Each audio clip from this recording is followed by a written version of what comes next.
All right. If everybody's tuning into the stream, I don't know if we're up on the stream yet. I'm gonna have to check here. Yeah, we're in. All right, awesome. Yeah, we're in. Okay, it's loading. We're good. All right. So for everybody just joining us, I'm here with my friend Curtis Solomonson from Red Deer, from the black metal outfit DEADRABBIT, also from the what would you guys call it? Post-hardcore, like tech, like fucking math rock, self-help books. Yeah, math rock, kind of Midwest emo. I'm wearing my 21st Agenda shirt today. Yeah, I love it, man. I love it. Mathcore masters of the world. Math is in Alberta, man. Hell yeah. Shout out to 21st Agenda. Shout out to Levi and the crew, Nelson. Who else? Joey. Is Joey still with 21st Agenda? No, he left 21st Agenda. Yeah, I think that was made pretty public. Yeah, I remember reading that post. But yeah, shout out to all those guys. They're all sweet, beautiful angels, and I love them. They were actually the first or the second Trash Talk, the first band Trash Talk. I remember listening to that. Hell yeah, man. So Curtis, what have you been up to, dude? How's Red Deer? Red Deer is the same as it's always been. It's been a pretty busy year for me. Ever since the pandemic came around in 2020. I mean, I'm a very manic person, and the moment my plate kind of got cleared, I found a way to fill it up again, I guess. I've been working on several different projects, and about a year before the pandemic, I was dabbling into recording and all that because, well, people pay an arm and a leg for recordings, and then sometimes it isn't like that great at all. That's right. What I've seen, I'm sorry to cut you off, but what I've noticed is we get a lot of people who say, who record their own music, and then they say, okay, now that I've gained this skill, I'm going to use it to record other people's music. But what I've noticed, and I'm not shooting anybody down, I mean, this is from my personal experiences. I've noticed that these people who record their own music, they make their own personal music sound head and shoulders above what they're putting out for other people who are paying them. Yeah, absolutely. Go. Yeah, no, and I don't know, that's such a loaded thing in itself, and I really do encourage anyone out there who wants to learn how to record to do it themselves, because in today's landscape as a musician, I mean, you don't see your return on recording anymore, and it gives you complete creative control. But it is definitely quite the head dive to get into. There's a lot to it, but even if you just learn how to record to a click track and you can send that off to someone, you just ensure your success as a musician that much more. Definitely, man. Definitely. I paid arm and a leg for recordings before, and a lot of the time they've turned out great. Like, I've worked a lot with Brett from Exits in Edmonton in the past, and everything I've done with him is amazing. Shout out to Exits. Hell yeah. They're doing amazing music lately too. They should send me some. Yeah, they should. But a lot of people, I completely freaking spaced there. Damn. We're talking about ensuring the quality of your recordings by being able to do it yourself and send it. And Exits has been putting out lots of good shit. Well, yeah, and they all do it themselves too with Brett, and they have complete creative control. But Brett also, like you were saying, it's Exit stuff is like miles above too. But like everything I've done with Exits too, he really puts in the time with, and he does a really great job with. And that's actually what made me want to get into recordings, because recording with Brett was, if you record with someone who's good that you click with, it's the funnest thing in the world. Nice, man. It is. It really is. After World Class ended, me and Darcy started up a project called Hyperviolent, and I actually got some artwork here on the wall that my partner drew for us. Oh, hell yeah. So like we had some stuff in the works. We actually recorded a couple songs, but once again, that musician thing, you know, Darcy just doesn't want to be. He's always going to be a musician, but he just doesn't want to have it take up his brain space right now, and I can totally respect that. Absolutely. He's the one learning how to record. He's the one also fucking trying to fucking work a fucking 30 hour a day job doing trucking from fucking Alberta to BC every day. So like, 30-hour a day. right? Like that's what it seems like, man. The guy sleeps while he's awake. Well, honestly, and that's one of the things, like, you gotta hand it to any musician out there that is trying to balance, like, a full-time job with this stuff. Because, man, I work 10 hours a day, 5 days a week, and a lot of people work way more than me, and they still manage to do this, and I don't know how they do it. Well, that's just it. I still work 44 hours a week. Yeah. And do my podcast, and it's like I come home from work and I jump on the computer and I start sharing the podcast. I start trying to get likes, I start trying to get views, I start trying to get subscribers. And a lot of people look at it and they're like, oh man, I don't need to fight for subscribers. My product will do the talking for me. Once I get enough music out there, I'll get it for me. And it's like, a lot of people might, because I posted, if I can get 1,000, once I get to 1,000 subs, I will get a tramp stamp. I'll let the fans pick a tramp stamp, and I will get a tramp stamp on live stream. And I bet people are looking at this and they're like, this guy's a fucking idiot, man. Like, why would you do that? And it's like, you know what? I want my shit to get out to people. I'm going to get a tramp stamp anyway because I'm a fucking freak show. Just because it's a funny story. But if I can do it live on stream and let the fans pick it out and everybody can be entertained, that's what it's all about, man. This world's pretty fucking miserable lately. So like entertainment that's what's keeping us all together, man. Well, that's just how into it you are, right? You want to push this. You got to hustle your shit, man. Like, and honestly, that's something I've always lacked in. And, a lot of my friends always lack it. And, like you said, so I go to work and I come home. I get off work at 3. I come home by 4. I'm in the studio and I'm working on music until like 11. It's not even work though. It's what we want to do. It's what we want to occupy our free time with. It is work, but it doesn't feel like work. But like, is it really like when I think of the word work, I think of something that you have to do in order to get an out, like you're forced to do in order to, well, you know what? I don't even know how I define work. I didn't really think about that before I said it. I think of work when I say I'm going to work, like that means I'm going to the place that I have to go in order to earn my money to live. Yeah. But when I'm doing this, when I'm doing the podcast, I think of this as creation. Like this is my offering to the world from myself. Absolutely. This is what I do for myself to prove that I exist.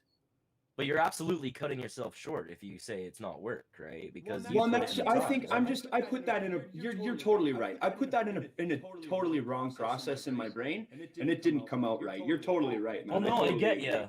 Like, just like you, I work trades, and we grew up in Alberta and stuff, and there's just this weird mentality with work, and you have that. Like, I've had so many bosses tell me, you need to decide which is more important to you, and I've went through jobs before because they wouldn't give me time for music and stuff, and they make me choose, and it's like, well, you're gonna regret that decision because this is more important. Exactly. I've had the same thing happen before the music. Before my kid, it was the music, but now I have people fucking trying. Now, well, I've earned my spot to the point where I don't have to worry about that anymore. But a couple of years ago, when Serenity was younger, I had to. We were on a Tuesday-Thursday split. I would have her Tuesdays and Thursdays, and then Megan would have her Mondays and Wednesdays, Megan being her mother, and then we'd have alternating weekends. So I would have to get off early and come into work late so I could drop her off at daycare, pick her up from daycare. And the boss would try and say, this isn't sustainable. You're going to have to figure this out. And I'm like, buddy, I did figure it out. My kid's at fucking daycare. You're going to have to let me come in late or let me fucking leave and let me leave early. Like, I'll make up the hours anytime. Oh, we don't work on weekends. Well, then if you're not going to let me make up the hours, then why are you complaining so much? And then it finally got to the point where I just grit my teeth and push through. And now I'm going to be a lead hand for a multi-million-dollar job with a bunch of guys. And I can go when I need to with my kid, but I earned that by also doing the work that none of these other guys want to do. I'm on my hands and knees picking up screws.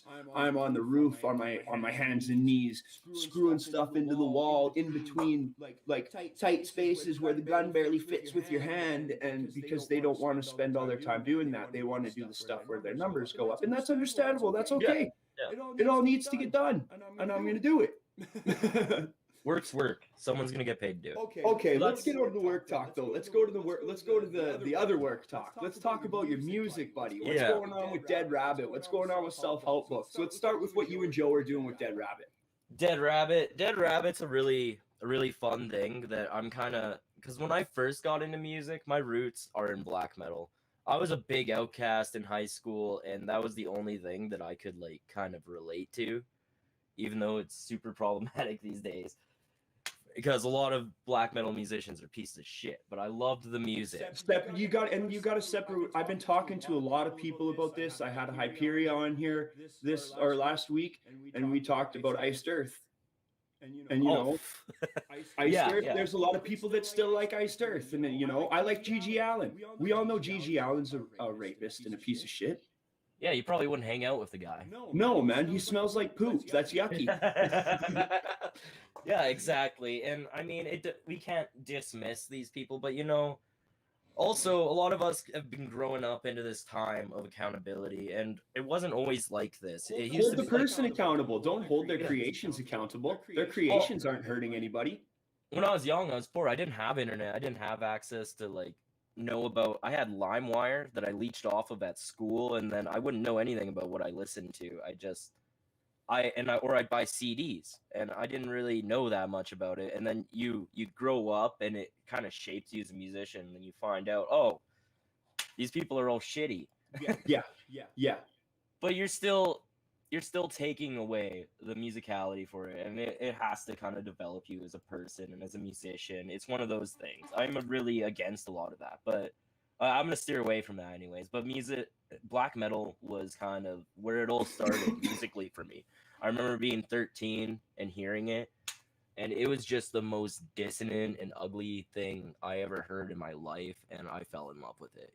It was grainy, wall of gross. sound, man. Yeah, that's how I felt as a teenager, right? I was dealing with a lot of mental illnesses and stuff. First developing my adolescence and substance abuse stuff. And I'm way past all that. I don't even really listen to that much black metal anymore because it brings me back to that headspace I was as a teenager. But the music, that's kind of where it started with me. And Joey is super into all that too. Shout out to Slackter. Yeah, Slackter. The other half of Dead Rabbit. I'm gonna have him on soon. Me and him were talking about it weeks ago, but I can't remember if we came to it and just. I don't know. I love you, Joe. Joey, I've known Joey for so long. He's a sweet little angel. He is. He looks intimidating, but he's a big softie. He really is. He only looks intimidating because he doesn't smile unless you talk about his sweet Motorhead patch. Yeah, absolutely. That's exactly how it is. Bro, that is a fucking sweet Motorhead patch. And then he's like, yeah, Motorhead's rad. But ever since the beginning of the pandemic, I like Motorhead too. Oh yeah?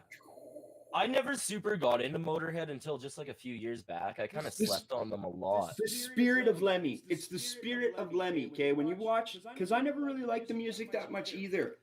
But this is also the other side of what we were talking about as the artist and their art, right? Yeah, absolutely. When I find that because I come across an artist like Lemmy. I grew up with Motorhead. My family, it's always been an imprint in my life. But I never really enjoyed the music that much. Always respected it, always could listen to it, never tried to change it when it came on, but never went and bought a Motorhead CD. Yeah, absolutely. Then I watched some documentaries with Lemmy and listened to the way he talked and how much he respected the other musicians the same way I do. I love the music even more after I find out how much the musician loves the way that they make it themselves. Well, he was a little bit of a late bloomer, I think it would sound like, from what I got from his story. He didn't jump right into them. Like he was in a band that He was in blues. He played blues. Yeah. He was in Hawkwind. they had minor success and all that, and then he ended up, wasn't he a roadie for Jimi Yeah. Hendrix? Yeah. And then then he loved blues. He was a fucking blues, old school rock and roll guy. oh, he's a blues master, and it comes Yeah. through. That man, I bet if I sat down and I threw a blues lick, he could play over it all day. Well, yeah, But- man. But then I don't know, if you listen to Hawkwind or anything, or even just the stuff he surrounded himself with, and then when he started Motorhead, just something must have clicked in him one day. He must have plugged his bass into a guitar amp, or something special happened with Motorhead. Right. You know? Yeah, man, that's exactly right, man. You met the right group of fucking guys. That's what he said. He met the right group of guys that could play the right fucking tunes, and that was it. And Lemmy is the kind of guy who will talk more about your band and all of your influences Yeah. than in an interview than he will about Motorhead. Like, okay, Yeah. so this is where I get the birth of heavy metal. Okay. So everybody says that Black Sabbath was the first heavy metal band. Yeah. Okay. Yeah, that's pretty much said. Well, you can go into interviews with Ozzy where Ozzy says that Lemmy and Motorhead were doing it before Black Sabbath was. And well, technically, my input on there is Judas Priest was formed in 1968. Black Sabbath was 1969. That's right, but the riffs, the sound. What was Judas Priest playing? I thought they were like the Because first one to do. Rock'n'Rolla wasn't close to what Sabbath did on their first release. No, but Sad Wings of Destiny, like I feel like they're the first one to get like that kind of more white, noisy, kind of overdriven guitar sound.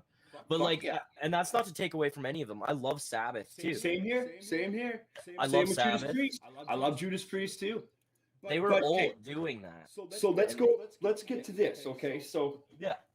Sabbath says Motorhead. Lemmy says Phil Lynott and Thin Lizzy. Yeah.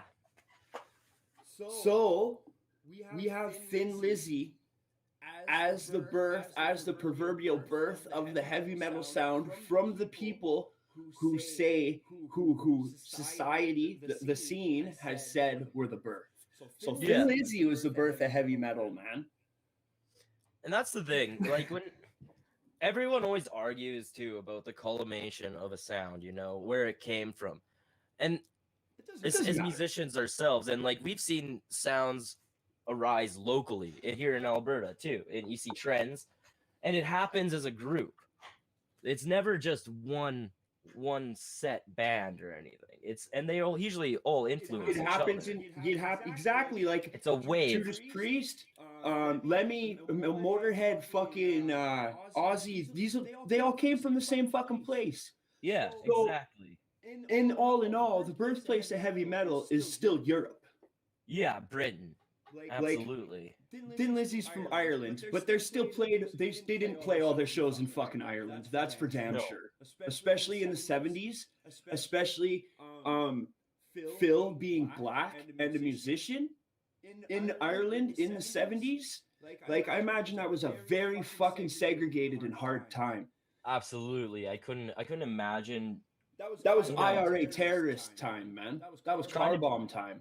Trying to even be a musician and get respect at that time alone, but as a black musician at that time in that scene, I couldn't imagine the troubles and turmoil they had to face, you know, because it even happens to this day. Like I was reading an article about Seven Dust facing massive racism all the time throughout their career, and that's even like 2000s plus. So just mad respect to all of those musicians. Fuck yeah, man. Let's get back to the topic of Dead Rabbit though. Yeah. What are your influences? My influences are kind of all over the place. Lay them out, man. This is something we're going back to. Well, I'm going back to my roots, and Joey's kind of got his own little thought process on the whole thing, probably. But I'm going back to my roots, and I'm bringing back like those old school black metal influences of mine, things I listened to growing up, like Dissection or Marduk or freaking Marduk. Yeah, all of that. Yeah. or Mayhem or all of that. But I also got a lot more modern day influences too. Like I love Death Heaven and Oathbreaker. And I've been listening to this band a lot lately called Svalbard. You ever hear of them? Yeah, I've heard of Svalbard. Yeah, they're kind of nuts, man. They got these really hardcore punk rock vocals, but it's all really atmospheric, kind of tremolo, black metal based atmospheric stuff. Like, fuck yeah. And I'm bringing like a lot of my hardcore influences because I've always kind of wanted to play hardcore music, but I never wanted to be in a hardcore band, to be honest with you. But it's just something like I really enjoy the technicality and the riffage, and so we got a little bit of mathy stuff going on. This next album that we're writing, like I had Joey here yesterday, and we're jamming and doing some writing. We're at about 5 songs now for the LP, and things are really weird. It's just really raw black metal, but it's got some riffs and some turning points in there. I heard it. I heard the tune that you guys dropped, and yeah, it's just fucking delicious, man. It's good. I showed it to a couple of buds.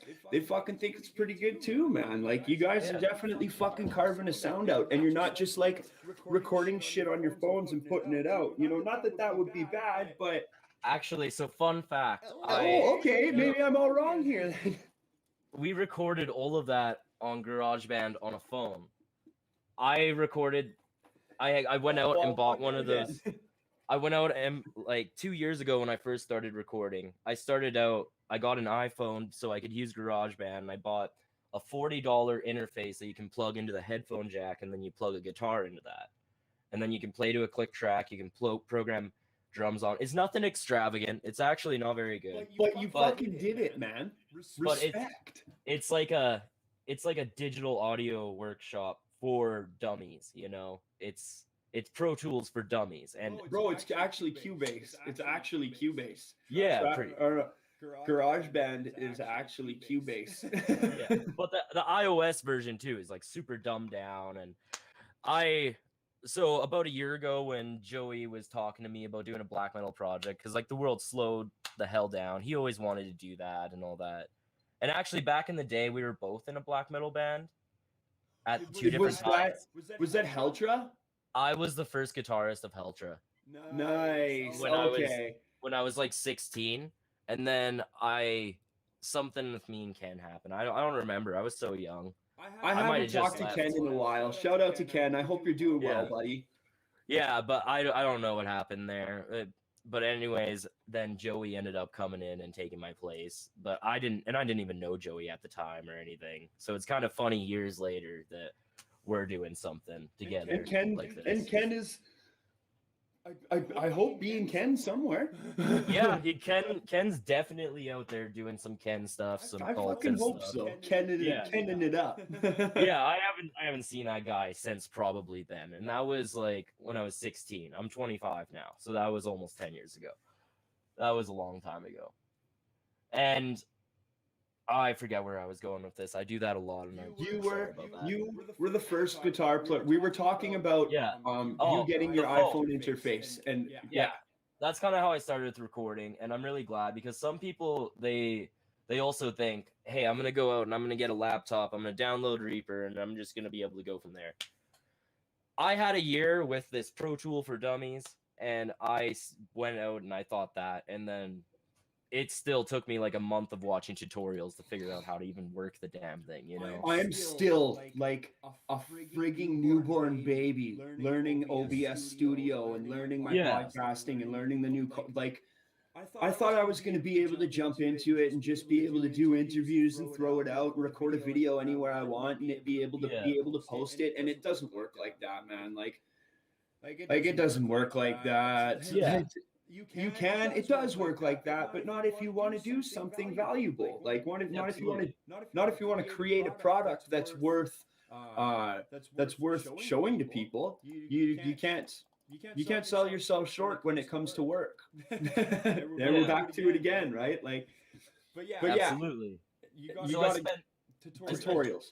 Yeah, I spent 2019 just writing songs and recording on my phone, getting better with the click track and all that sort of stuff, just practicing, right?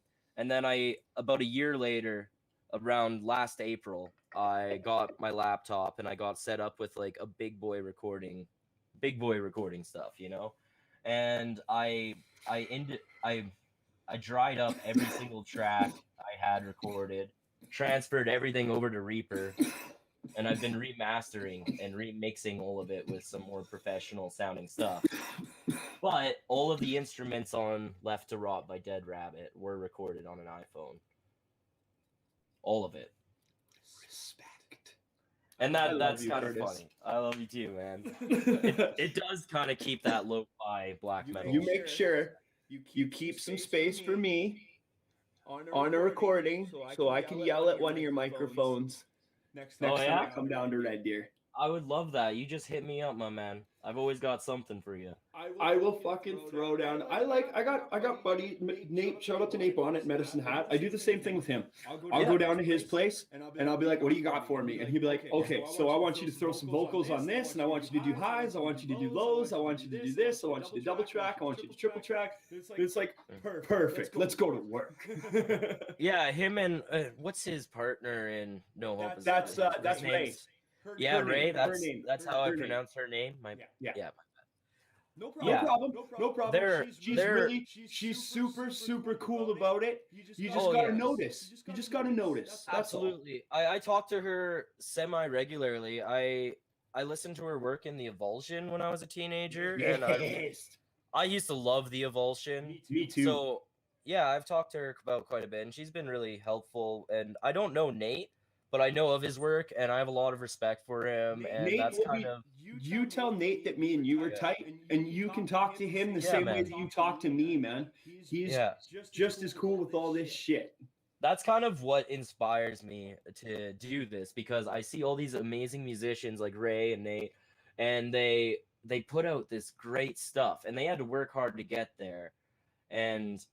But all of the most advice I've been seeing on recording too is just stop waiting and just do it and get the legwork out. You're going to put out some stuff that no matter what, even if you are good from the get-go and say you're lucky and you got some kind of ear, you're going to, no matter what, constantly learn things, and you're going to look back and be like, oh, I wish I did this. The best thing you can do is just do it. Just do it, man. That's why I said when we started, I'm like, you know what? I'm going to stream this on YouTube. Whatever. Yeah, just do it. Just get out there. Exactly. You don't need to perfectionist everything, because you'll learn every time you do it. And those people, they learn. Like when I was talking to Ray, she said that she wasn't very proud of the Evulsion stuff. But you know, I loved the Evulsion. Me too. When I was young. Me too, buddy. Yeah. I fucking loved it. When she sent me the last shit that they did together, I listened to that over and over. That was some of the most like kiss of the lips, delicious death grind out there, man. Wasn't the vocalist of Widow's Peak in that band as well? Yes, he was, but he was in the band when they were called Celestial Coffin. Oh, really? He wasn't on the actual stuff. They were like an atmospheric black metal band to start too. Oh, weird. Yeah. I love his vocal style. That'd be definitely interesting to hear. But Matt played bass. Oh, what? Really? Matt is a tech death bass player too. And there's just so many multifaceted individuals, I guess, you know? The vocalist of the Evulsion was like a 4.5 foot tall hippie kid named Brady Evely. Brady Evely. Brady he's such a sweetheart. He is one of the greatest guys I've ever met, and one of the most insane vocalists and frontmen. And that's coming from me, as being a fucking insane frontman myself. Brady is fucking wild, and the sounds that he makes are fucking untouchable. Shout out to Brady. I miss you, buddy. I hope you're fucking doing good. There's a lot of great frontmans around here. I loved seeing you in World Class. Let's go front people. Front people. Yeah. You know what? My bad. Yeah. Because we don't need to, because the female fronted thing, like, it's awesome that's something that they can use, but front people, everybody does a fucking great job. But yeah, keep going. And you know, and Kurt Cobain was always trying to be very inclusive like that as well, because they had a lot of they had a lot of women in the grunge scene in Seattle over in the 90s, and we could all be like that. I don't know a lot of women fronting bands here in Alberta, but they got to be out there. I remember I used to listen to a band called Hornery back in the day. Yeah, Amanda Kiernan. Amanda Kiernan is a sick female front woman. Yeah. Ray, I don't know if she's actually fronting No Hope for the Lost, but Here she does vocals. Yeah, exactly. Another amazing female representative.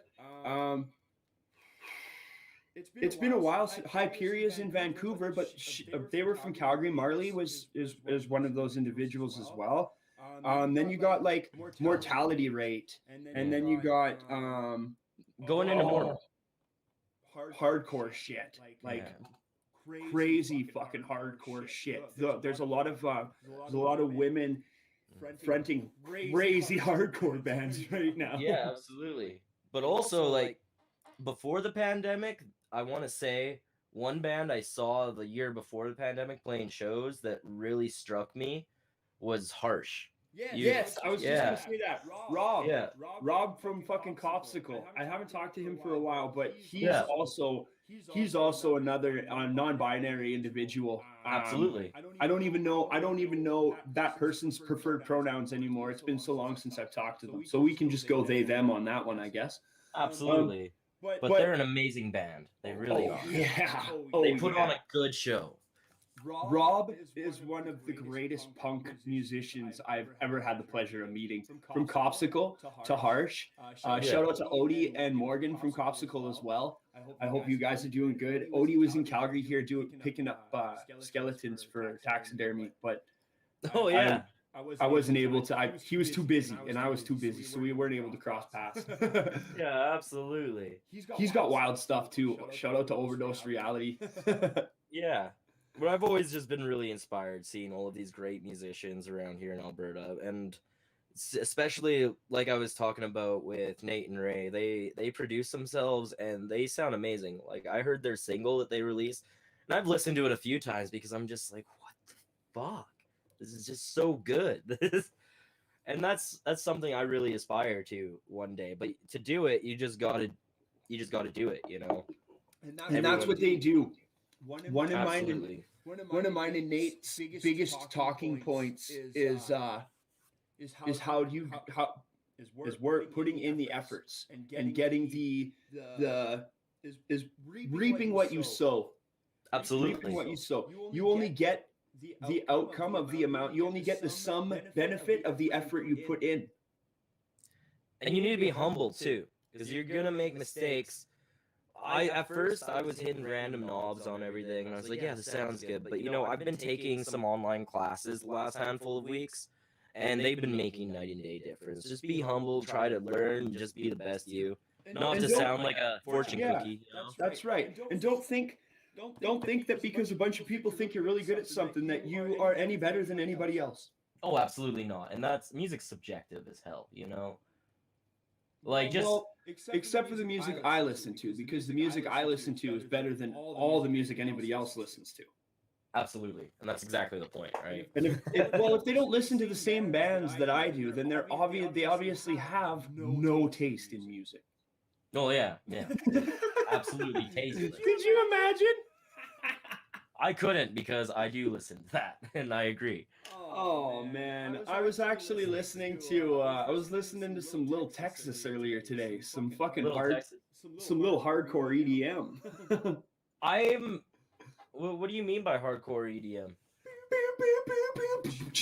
Like some hard style kind of stuff? Yeah, fuck yeah.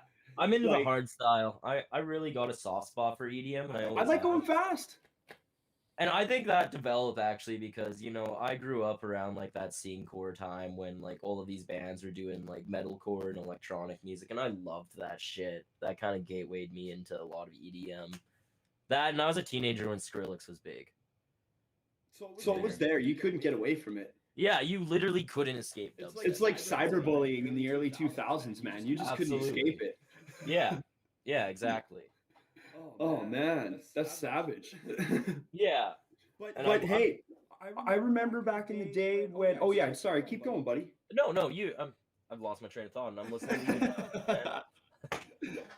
Oh yeah, this is not the typical podcast. This is not a fucking question and answer fucking interview podcast, man.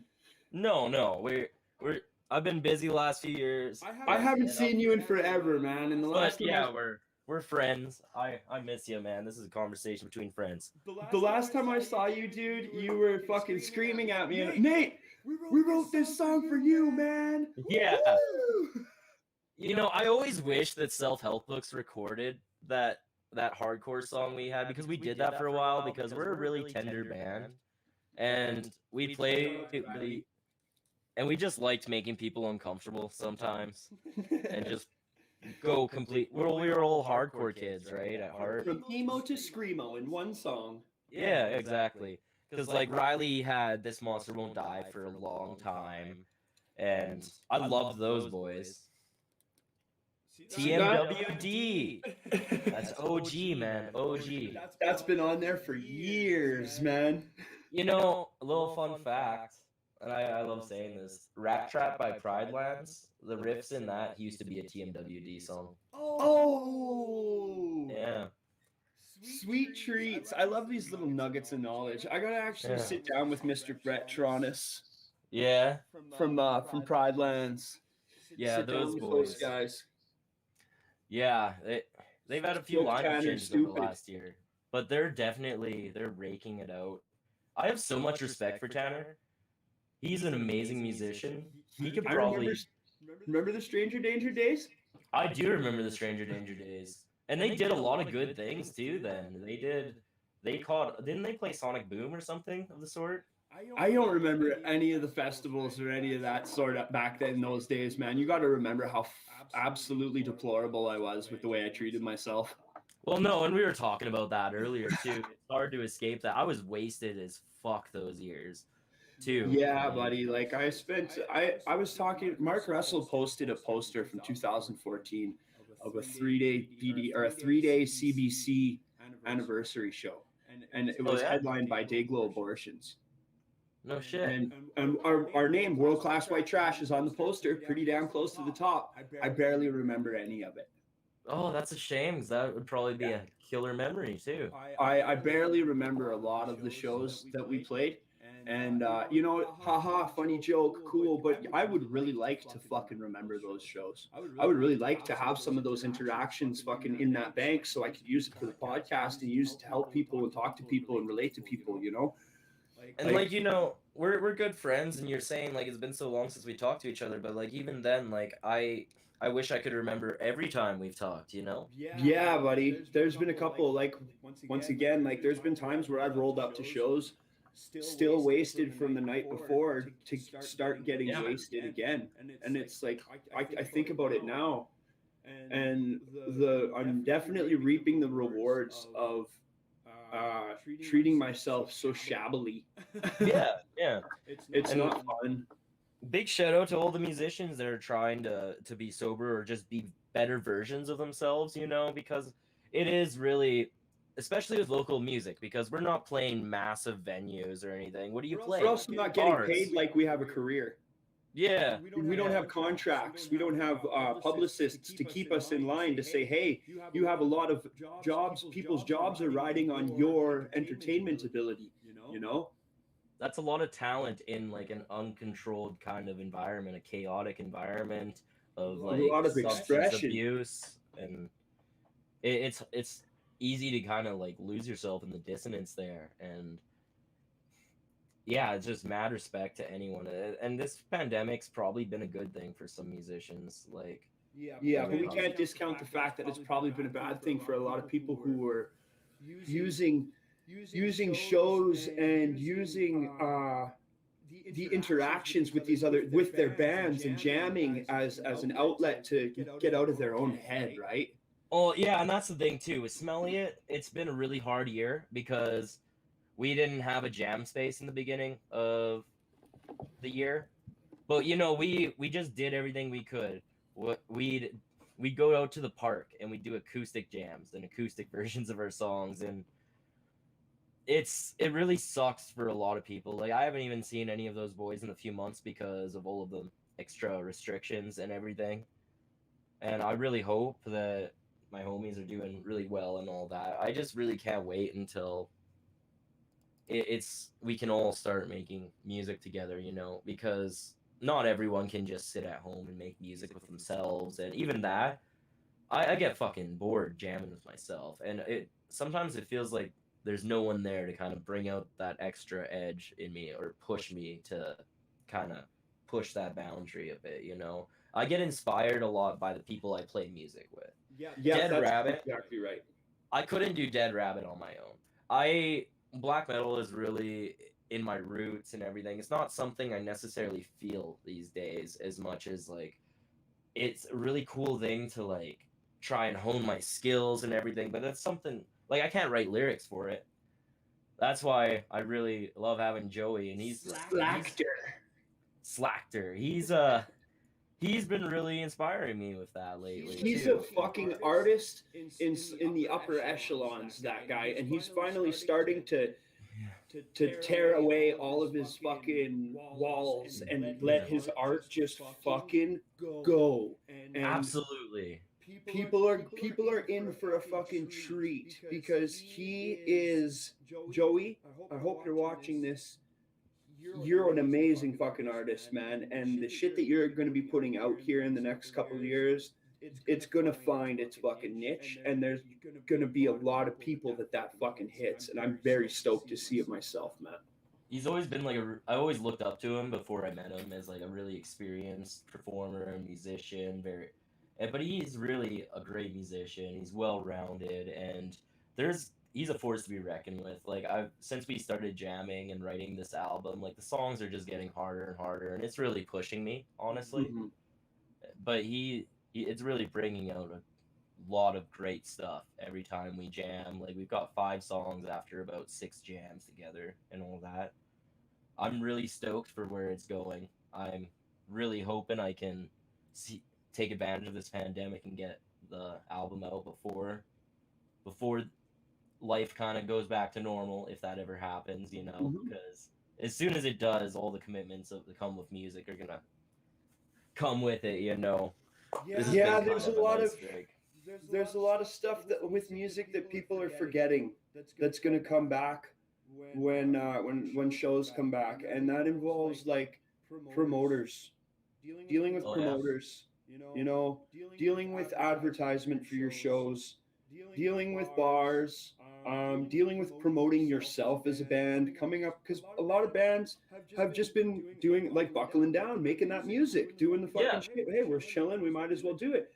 But they haven't been focusing on the outward media, as in like posting a lot of new artwork, band posts, updates, as if they were trying to play shows all the time, right? And you know, yeah, go.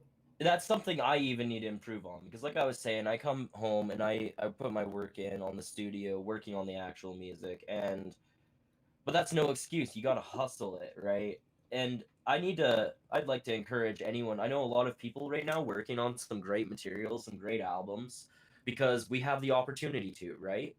Yeah. And just remember, you can push that forward. Go, if you're not the greatest at promoting yourself, go out and pay PR company like 60 to 100 or something bucks to John manage Asher. your release. To Asher Media, Get a hold of John Asher. I'm pretty sure they did the Myopia Condition album. They did a stellar job with that. Now, John Asher is the type of guy that even if he can't help you himself, he will get on a call with you and give you a piece of information so you can help yourself. Mm-hmm.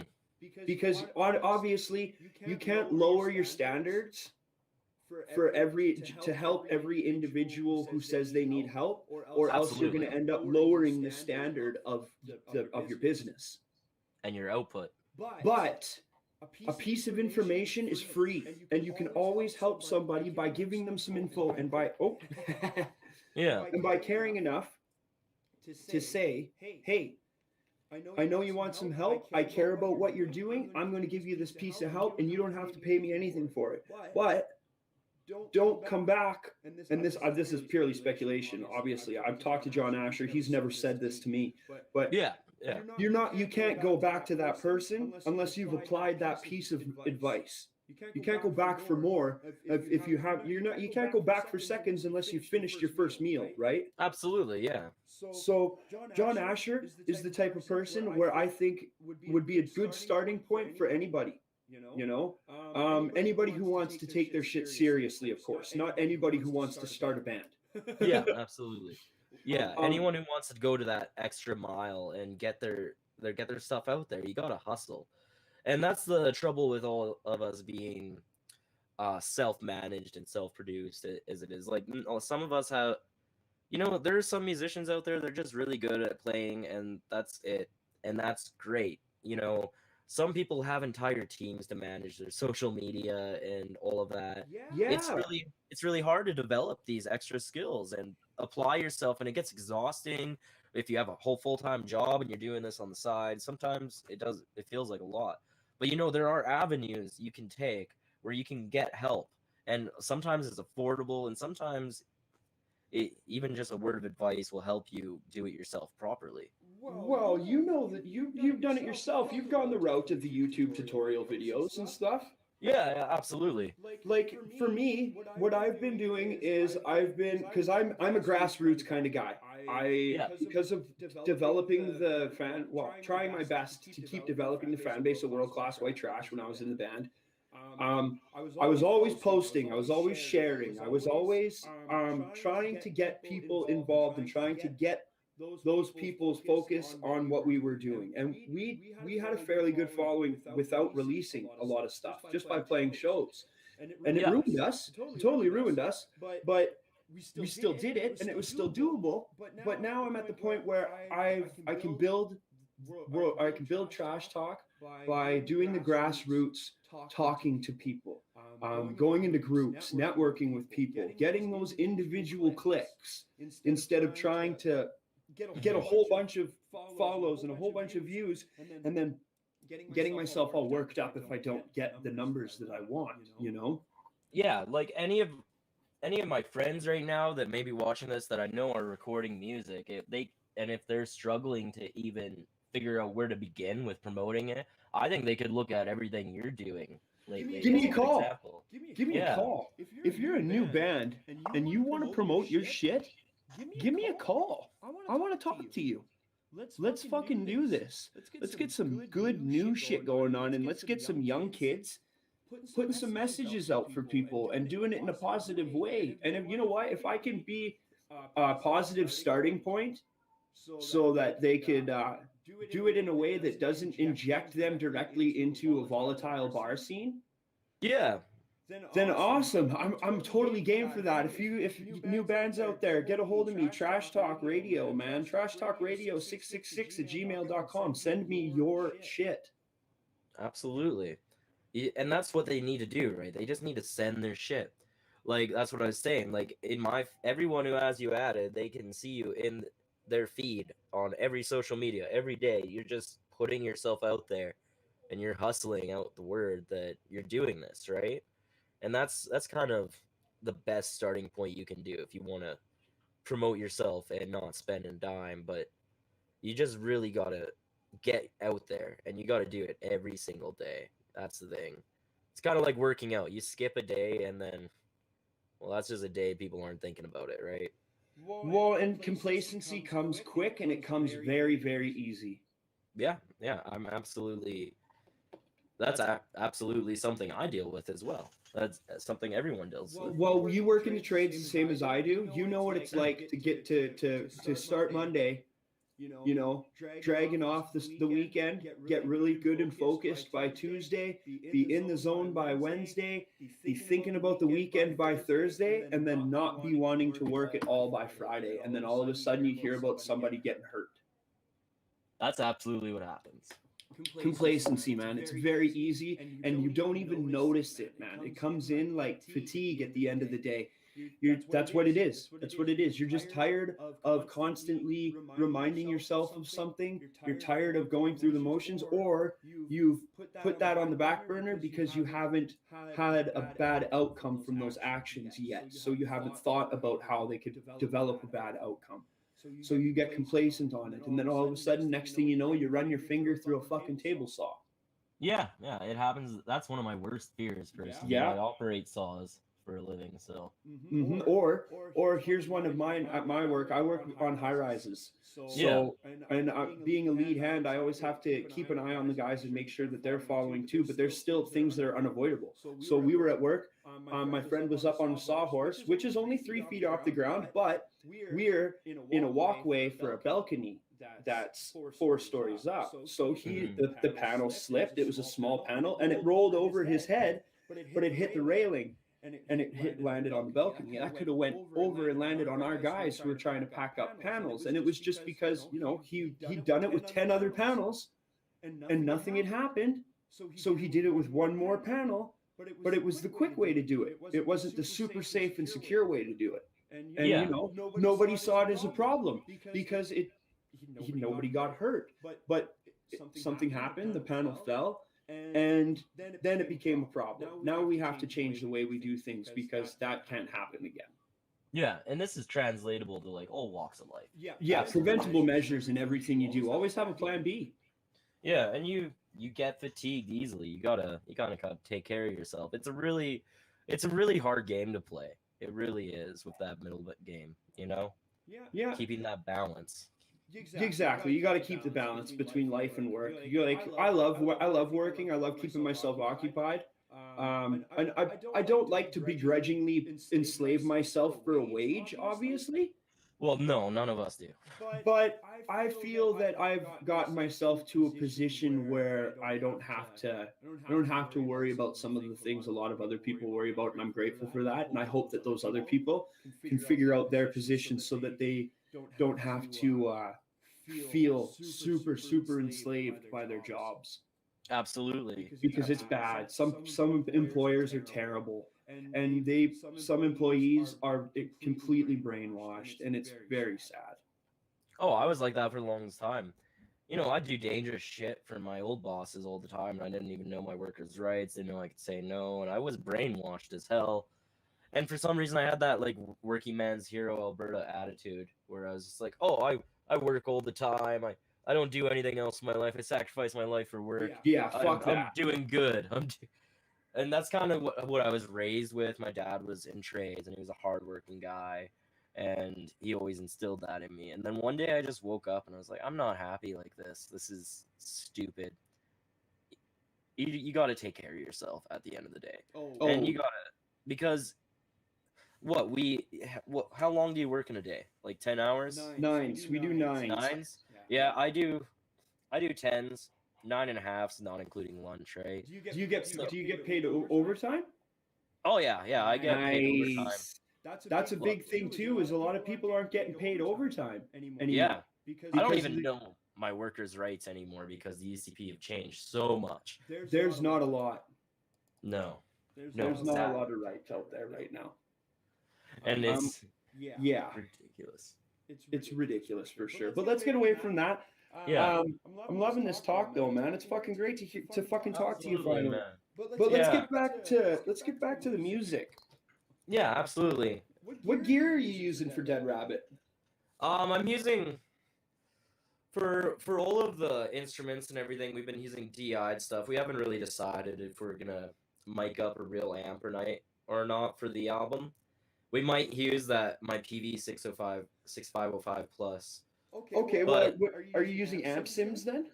Yeah, we're using amp sims. What did I use on that one? I've been using SDL tones. I've been using a lot of different kind of software plugins and companies. Like I've been using Slate plugins for a lot of my mixing and all of that. But when it comes to guitar tones, I've been using STL Will Putney pack for tones and everything. Will Putney, he did all of the stuff for Every Time I Die and The Amity Affliction and all sorts. Thy Art Is Murder, Acacia Strain, all these great bands, right? and I've been using a lot of his software on our guitars. For some lead guitar stuff, I've been using Joey Sturgis tones. He's got an amp sim. I used Misha Mansour amp sim on the really ambient stuff on Left to Rot Sweet. and all of that. I've been using quite a bit of that. I've been getting into miking real amps, but right now I think I'm just gonna stick with the digital for the upcoming album. It just sounds a lot cleaner, you know. Would use what you can, use what you got, man. Yeah, exactly, right. If the tools at your disposal work, like this is what innovation is all about, man. Yeah, for guitars and stuff, I got an Ibanez S series. Oh, very pretty. I've been using for all the rhythm guitars on there. It's just got the stock pickups. I actually bought this off of Nolan from Pride Lands. This was used in Pride Lands for a handful of gigs, as I understand. Nolan. And for all the lead guitar stuff, I'm using a Fender Jazzmaster to just make it really cut through the mix, right? Oh. One of these things. Oh, that colored. I want that Yeah. fucking guitar. Seafoam green, man. That's my shit, man. Seafoam green. Bro, I would, you know what I want? I need a fucking, like a seafoam green or a pastel yellow Fender fucking Telecaster, man. Yeah. Yeah, I never thought about using Fender in really heavy music. Grindcore, bro. Yeah. Fucking Telecasters and grindcore, man. That's a match made in heaven. Everybody thinks I'm fucking crazy. Well, someone actually recently set me straight, and they said that Gojira uses a Fender Telecaster in all of their stuff. And also, I do believe that Jazzmaster is a Jim Root Jazzmaster. I'm not 100% on that, but I also know Jim Root from Slipknot uses Fender. I got a fucking Squire I got a Squire Stratocaster from one of my buddies. Yeah. It's got stock single coils, but I'm gonna router that fucker out, and I'm gonna put in some fucking real nice fucking Fishmans in there and fucking see what happens. That might have some grit to it, my man. That might. Or I could just be, I could just be wasting fucking $300 pickups on a fucking $100 guitar. Yeah, absolutely. But fuck you guys, I do what I want. It's a $300 guitar. It's your guitar. Exactly, and I was actually talking. Did I show you Horrify? No, I'm not familiar. Me and Russ from False Flag and from the Third Chamber, we had a little two-man fucking grindcore project a couple years back. Well, I talked to him, and it looks like we're gonna finish up our third song and maybe write a new grindcore. Oh yeah, yeah. False Flag, are they still around? Yeah, actually. Russ is just like you, buddy. Russ is in the kitchen fucking cooking daily. I have Matters, and that was one band too that really, because I know he runs his own False Flag Studios or whatever. Russ is self-produced, and that's something that really inspired me as well. I didn't know they were a thing, or I haven't. Last time I saw False Flag was when they came through and they played Slumland for their Nest of Vipers mini tour going on there. That was really good. And I still have a copy of Nest of Vipers and their first album, the one with the green cover. I really like that. So Russ actually just released a fucking rock album, like an alternative rock album under the name Acrobat, and it is no way. Deadly, man. It is so good. I'll send you the link. Yeah, if you send me that, I'll listen the hell out of that. It's so good. I really love hearing people branch out like that. And he recorded it all in his home studio too, man. And the quality is through the roof. Absolutely. And speaking of which, I have been taking on clients and everything. I haven't really been charging much because I'm just really hungry. I just want the experience. I want to get more stuff. I want to put people out there. I want to do this because I've paid an arm and a leg for recordings, and it's usually a big hassle. And I just want people to have access to affordable good quality recording, you know? Exactly. Well, and that's the same thing with me, but with like access to, I don't know if I can really say a fan base yet. Trash Talk Yeah, hasn't really developed a very large fan base as where we sit yet, but absolutely. I still want to get these people out there and I want to interact with them and I want to get their stories and I want to develop individual relationships with these people and I want to learn more and I'm fucking hungry for this shit too. So I can respect that, man. I can respect that a lot. There's so many great musicians around in Alberta, and you know, some of my friends in the past they've paid like $1,000 for a recording, and it still turned out kind of just flat all around, you know. And the shame of it is, I know these bands are really good and everything, but they just don't have the access to the things that they need to get themselves out there. And I'm really liking what you're doing too, because you know, if every one of us we pull together and we help each other out, we could put Alberta on the map. You know, For Alberta's got something other than being the fucking Texas to the north, man. Like absolutely. like for something other than being fucking angry oil freaks. Alberta is nothing but political tension and always has been as far as I can remember it. And it's always been like this weird, like working class does everything, gets stepped on for years. And it's kind of developed, it comes into the music, you know, because we all Yeah. grow up in this really tense environment. And it all comes in the music. There's so many amazing bands these last few years here in Red Deer that I just really want to get out there, you know. And that's why I'm actually the one I'm working on right now that I've been working like day and night on is Tarraganja. I've been recording their album. They recorded all of their drums with Levi and Terrahanya. Nelson. Yeah, absolutely. They recorded all their drums with Levi and Nelson, and they did a bang up job. Those guys really know what they're doing. Yeah, it's they do, amazing. man. Yeah, Nelson. amazing, amazing musicians. Oh man, and they're such good dudes to hang with.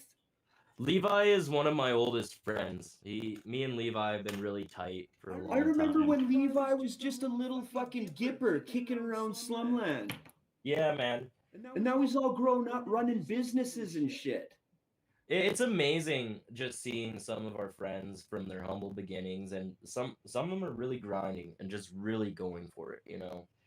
And I support man. all of that.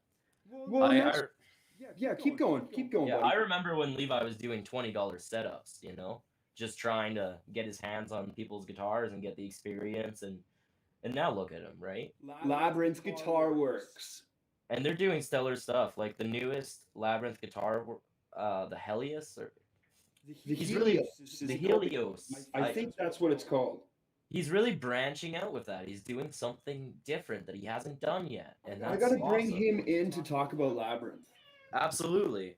That almost looked comparable to a Fender, but it's a Labyrinth guitar, you know, it's unique in everything it is. I really can't wait to play that and see what he does in a few more years too. If I had a couple $1,000, man, I'd do it. But my next couple $1,000 is going to my brother's Ormsby.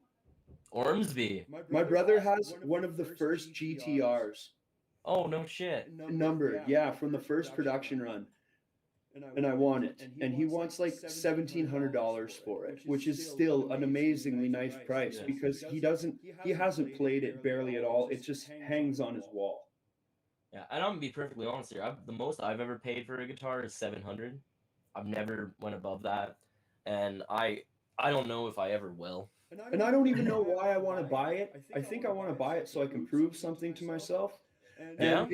And also, like, I want to get into learning the studio stuff too, but I also want to play guitar. Like, I've been playing lots more guitar and a seven-string fan fret, trying something new. Who knows? Maybe in a couple of years I'll be back in a band as a fucking guitarist. Yeah, I listened actually quite a bit to that song you did for the songwriting contest. With Shat Music, shout out to Shat Music. Shout out to Nick Karen Music. We did that with Nick Karen Music in the studio. Shat Music, Chris Cowan, and Paul McCart from Cal McCart Podcast. They were fucking everybody involved in that did their part. Like it was 4 fucking quarters. Well, I remember McCart from Before the Storm. Yep, yeah, Yeah, and he man. played drums in Citizen Rage for a bit too. Oh, I didn't even know that. Yeah, He's an amazing drummer. He really is. He. Okay, I'll let you keep going. You were listening to the song, okay? Yeah, I was listening to the song. It was really fun. I really liked what I don't know how to get in on that. I'm gonna look into that the next time there is one of those. Interim music. Yeah. Interim music. 8-hour songwriting challenge. It's by Interim Music YYC. All you have to do is send a message to the Interim Music page and let them know they're all the same as us. Really want to just develop a fucking community, man. Absolutely. Yeah, that's an awesome thing. I saw a lot of people take part in that, and there's a lot of cool stuff going on, and even this a lot of like the laid back fun stuff. Like that's kind of the I got the idea from listening to your thing that you guys just probably had a blast doing it. That sounded really fun. It was so much fun, man. We recorded the song in 6 hours and did the video in 2. Oh damn, that's. Yeah, I didn't know like, if you did the video after or if that was just a part of the whole thing. We went to the room. He's got a fucking green screen room upstairs in his house. So we went into the green screen room. The whole room is green screen green. And what is that? Is that how is it shit or shat? Shat. Shat music? Yeah. That's the guy who you're talking about?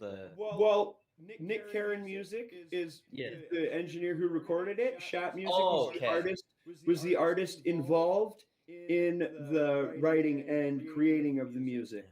What a team you guys had going that day. Wait, no. Nick Karen Music had nothing to do with this.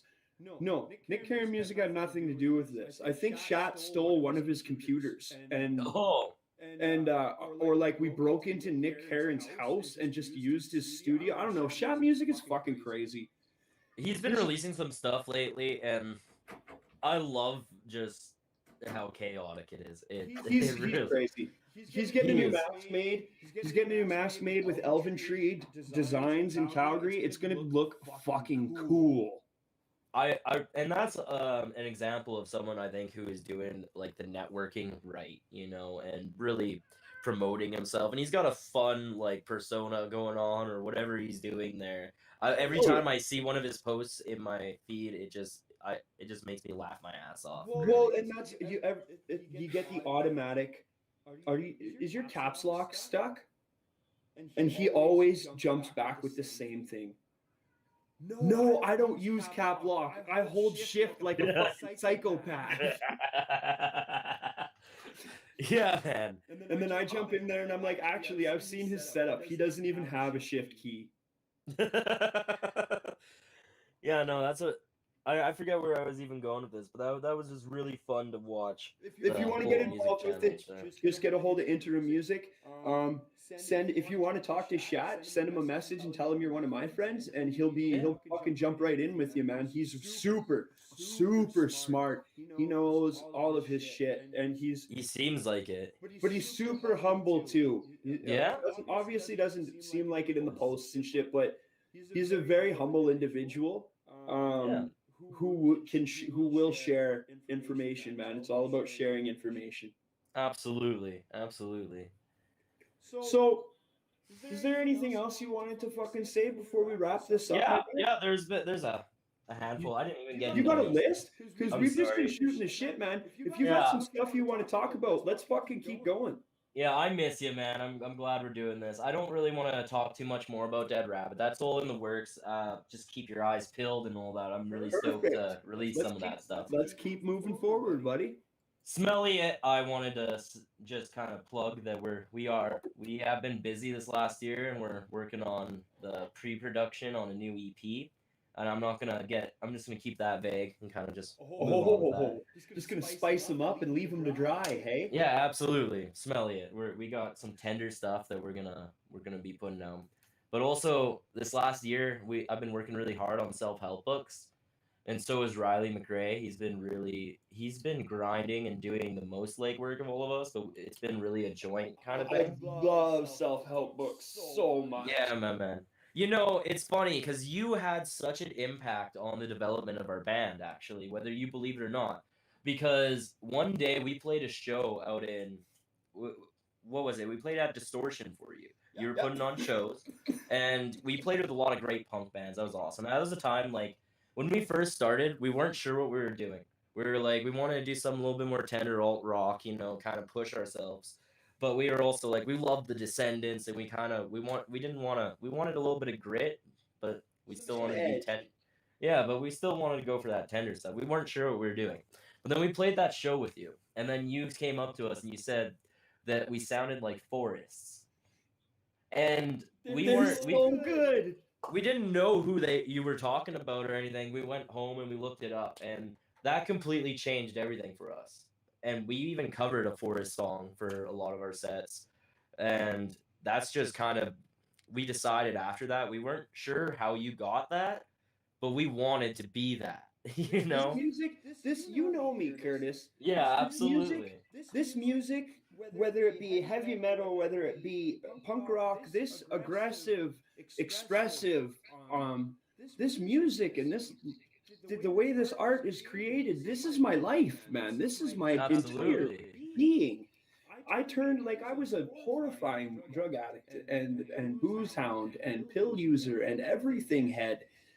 And I turned it around because I had to, so I could keep doing what I love to fucking do, man. And if that means listening to a band and then hearing another band and just communicating the fact that they sound the same and being able to make that, like, I never did that. I said that so that I could get a couple other guys as stoked as me on this new band Forests that I discovered. Yeah, man, absolutely. So when I heard you guys, I was like, "Fuck, these guys sound just like him. There's no way they haven't heard of them before." And that's what it's about for me. Those moments where you share something, and yeah, that's fucking awesome. That's what I live for, man. And it's funny because, like, that, just even that small suggestion caused us to look up Forrest, and then that changed everything for us. And then we would decide, okay, we want to kind of go in a bit of a more mathy kind of direction. We want to try and get for that. It's still do that tender stuff, but go for a little bit more musicianship edge in it, you know? That really kind of changed a lot for us, and then we were kind of shifted our direction a bit after that. And Oh Well was kind of still a bit more of like the early days for self-help books, right? It was really skate punk kind of vibe, but this next album it's probably one of the best things I've ever been a part of, and I'm really proud for it. We've been working on it since last summer. Hell yeah, man. I'm so stoked. Because we decided, well, the world shut down and everything, we're going to take this time, we're going to try and self-produce it, right? We've done everything ourselves. In the summertime, Rob recorded all of his own drums and everything himself. We've all kind of come together, and Rob and Riley, they went to music school. Rob went to a recording class in his time at RDC, I believe he said. And they got a lot of stuff. Like, I've learned almost everything I have from playing with them. They're amazing musicians. They really know their stuff. But we've all kind of gotten into this recording thing at the exact same time, and we've all kind of been playing to each other's strengths. And it's been a little weird kind of mixing an album together, because there's a lot of cooks in the kitchen, but what has really happened has been kind of magical. And that being said, though, Riley has done the majority of the work and really put himself into it, and it's just come out amazing. But it has been a really group effort, and I really like that. It's been really fun. We don't have a release date right now. We're in the final mixing stages, but the album's pretty much done. It'll be done, and then we'll release it and do a proper promotion. There's going to be a music video. There's going to be there'll be another podcast. Yeah, you bet. But it's called Arbuckle, and it's got 9 tracks on it. It is just over 30 minutes. Send me the tunes before you release it, and I'll do a review, and then we'll post it to get everybody hyped up about it. I would love that. I would love before you drop that shit, man. Hear what you turned us into with that little suggestion, eh? I'm so excited for my little babies. But other than that, I mean, Dead Rabbit, Nude Beach. Oh, I guess I've been sitting on a lot of solo stuff too. Oh. It's kind of taken a back burner because a lot of the other bands I'm working with, I feel like they're a little bit more important. I'm not really pushing myself out there as a solo artist. I'm a songwriter and I have a ton of random songs. I'm gonna be dropping a very experimental full length coming up here soon.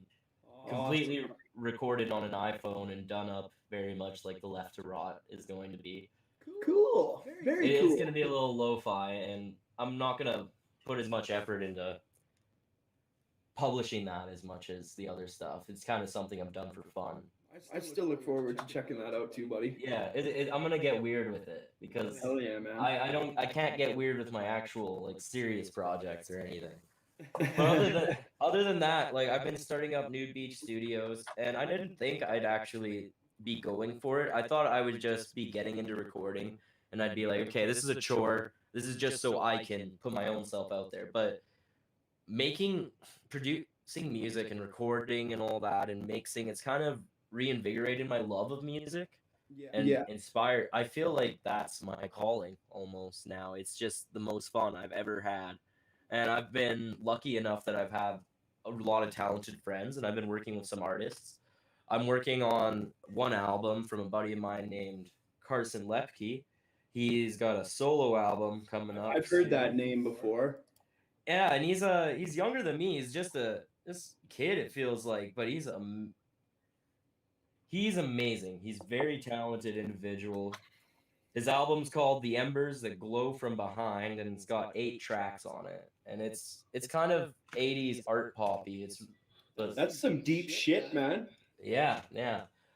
But the one that's really been taking up my full energy and I'm putting all of myself into, I'm really proud of this. I can't wait for it to drop. I'm gonna leave it to Terra Ganja to announce their own release date or whatever. I will get a hold of Terra Ganja and I will squeeze that the fuck out of them myself. You get a hold of Terra Ganja. They need to talk about this album. They've worked really hard. I pushed them really hard, and I feel like we got the greatest out of these guys. These guys really gave their all on this album, and I'm just can't wait to show everyone all the mixing and everything I've done on it. It sounds big. They're gonna sound awesome. It's 5 tracks. It's called We Have Fun Here. I'm just gonna let them kind of announce the rest because that's their thing. But I just had such a blast working with them. Colin, Lewis, Jacob, and their bassist Jesse. They're all amazing people, and I had a lot of fun working with them. I didn't know them that well personally before it, but I feel like I see Lewis making lots of homesick posts, and I know he's from across the pond, and I hope Lewis is feeling a lot better because it hurts to see the homies hurt. I just wanted to throw that in there. Well, it's been a hard year on all of us, and that's right. Lewis, I imagine he's got his own troubles facing the pandemic and everything. I hope that guy's good too. I haven't seen any of those homesick posts. I'm not as much on Facebook as I should be. Fuck! Don't even bother with Facebook, man. If you're gonna use social media, use Instagram. Like I use Facebook from time to time, but I find myself posting stuff out of context and then like getting into arguments with people or posting stuff and people like taking the view the wrong way, and it's just the usual Facebook stuff. Or I'll get into petty arguments on fucking people's posts and just feed the fucking meter for their fucking interactions and for their algorithm, and it's very, very small, smooth brain stuff that Nate does. Absolutely. Yeah. I completely spaced there. Oh yeah, Instagram. I feel like Instagram's kind of the future, especially for bands.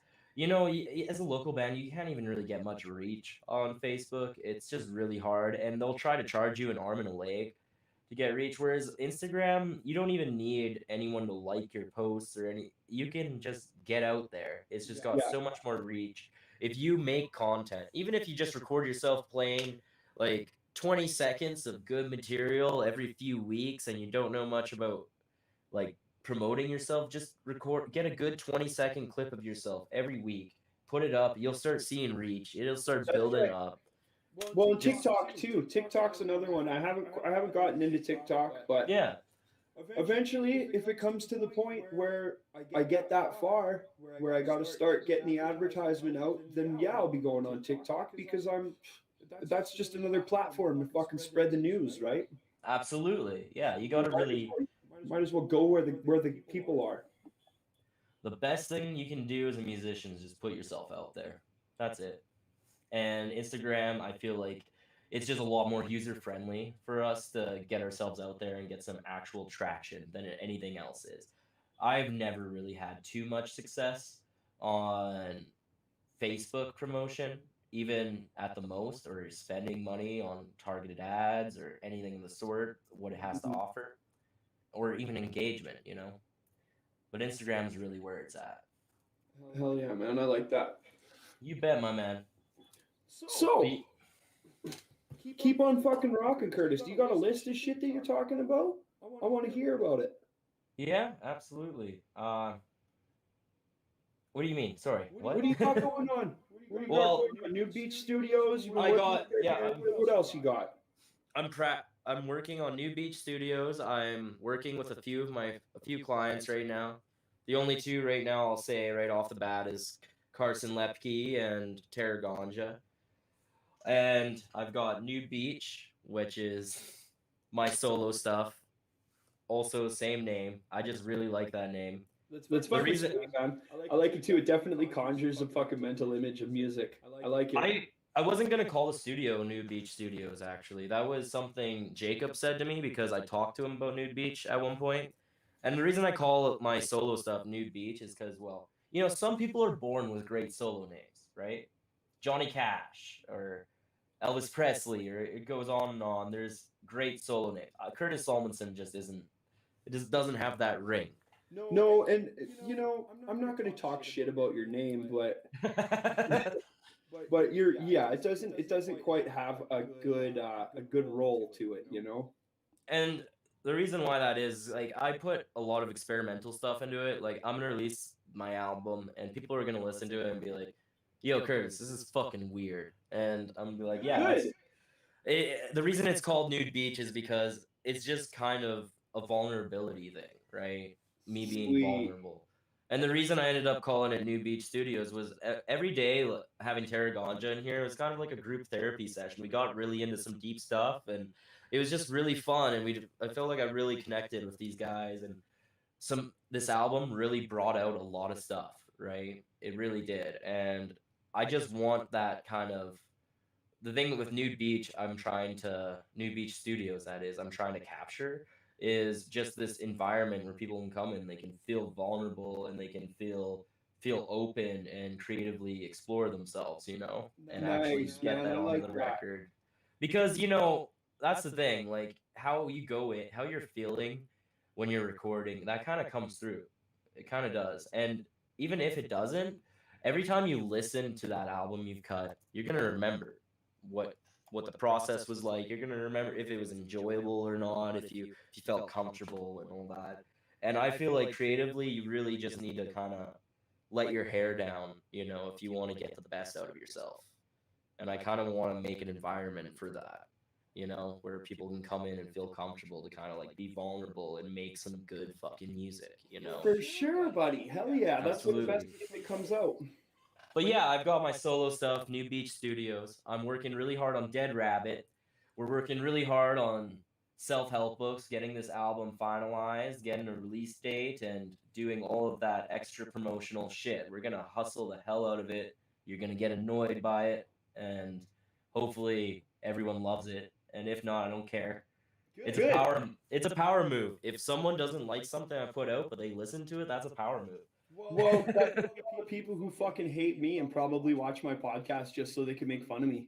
Yeah, like who has the last laugh, right? I make fun of myself every fucking day. Look at me. You think I don't know what I look like? Come on, I do this. You think this is stupid? You listened. Fuck off. Like, I know. I'm one of the most self-aware individuals you'll ever fucking meet. Absolutely. And then I got the Smell It album. And other than that, yeah, Tara Ganja. We have fun here. That's going to be getting announced probably anytime. So just keep your eyes peeled.